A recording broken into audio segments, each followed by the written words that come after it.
Madam Secretary. Mr. Fortenberry, the Vice Chair of the Subcommittee on Africa, Global Health and Human Rights, is recognized for 5 minutes.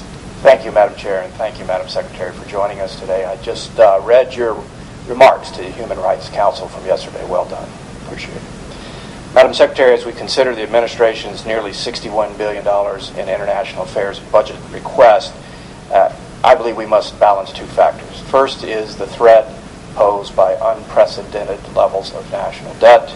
Second, with the essential necessity to engage with other nations for our national security purpose while also upholding our noblest ideals. But our primary responsibility is to the American people.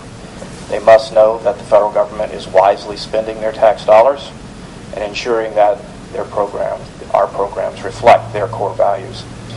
I think we also must do the right thing by standing with those throughout the world who need and merit our support.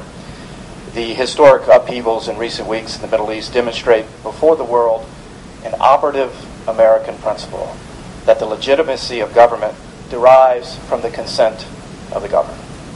And our policies must reflect this nation's enduring commitment to legitimate government, to human dignity, as well as to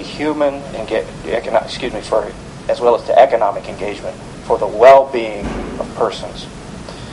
Madam Secretary, for decades the U.S. policy has assumed that political and human rights gains would inevitably flow from economic liberalization. That assumption, however, well-intended, sometimes is lacking. It has its drawbacks. Look at China, for instance. China gives cover to North Korea's nuclear weapons programs. China trades with Iran. China does not respect human rights, including the barbaric practice of forced abortion and sterilization. China is probably jamming coverage of this hearing today, and they've jammed coverage of the events throughout the Middle East. Let's look at Iran. In Iran, human dignity is trampled in the name of religious dictatorship and autocracy. Iran is also seeking aggressively nuclear weapons capability, and it crushes dissent. So, Madam Secretary, 3 questions. Is it time for the United States and members of the responsible international community to speak boldly, clearly, and frequently in support of the people of Iran who are seeking a more just and moderate government? Why do people have the right to live free from fear in Tripoli but not in Tehran? Secondly, is it time for the United States to singularly elevate the role of human rights, universal rights, in our bilateral relationship with China?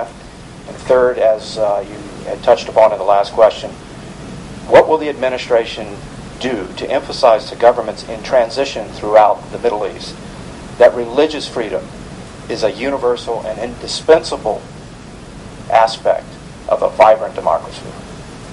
Well, thank you very much, Congressman, and thank you for your leadership on these important issues. I agree that it must be a constant and loud chorus coming from not only the United States but like-minded countries in favor of human rights in Iran.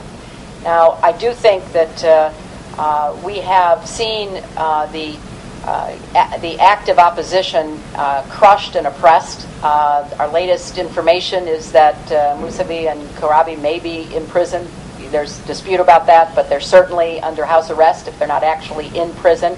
And what many had advised before, that we not throw ourselves into the middle of their legitimate uprising, may be moot. And therefore, I think that, as I said yesterday, as a statement that I issued a few days ago, we have to go chapter and verse about everything that Iran is doing that abuses the rights of its own people and exposes their hypocrisy as they try to somehow identify with the legitimate aspirations for democracy and human rights in the region. This is a shift or new emphasis in our policy? Well, we've always taken that position, but we have tried to modulate it to some extent, Congressman, because of the warnings we were receiving from within Iran and outside Iran, and you speak to some of the same experts who were worried that, the regime would basically paint everybody who opposed them as American stooges. And so we have done a lot of messaging, but I think it is fair to conclude that at this point in time, the more we can point out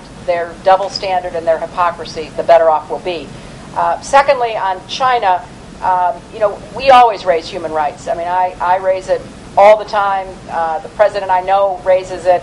I was jammed in 1995. My internet speech was jammed a few weeks ago, so I'm well aware of how they try to control information. We will continue to raise these issues, and we will continue to try to help those who are inside Sorry to jam standing you, up for Madam human Secretary. rights. Thank you. Interfere with the trans.